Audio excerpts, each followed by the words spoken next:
હવે વાક્ય 10મું.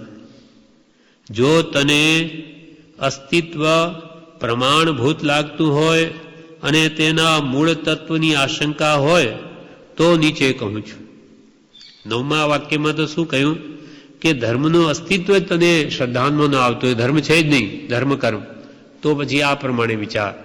અને જો તને એમ લાગતું હોય કે ધર્મનું અસ્તિત્વ તો છે, એમાં કોઈ બે મત નથી, એટલે કે ધર્મ કર્મ તો છે જ, એમ તને એ વાત પ્રમાણભૂત એટલે સત્ય લાગતી હોય તો તેના મૂળ તત્વની આશંકા હોય તો નીચે કહું છું.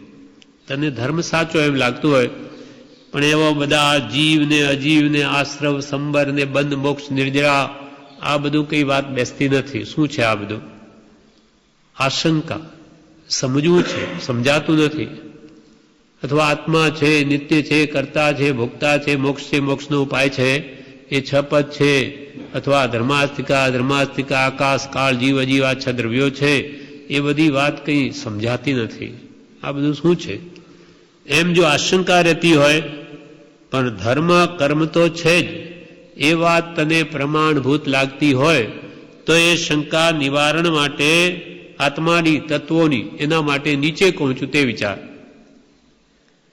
જો તને ધર્મનું અસ્તિત્વ પ્રમાણભૂત લાગતું હોય અને તેના મૂળ તત્વની જીવાદી મૂળ તત્વોની આશંકા હોય તો નીચે કહું છું.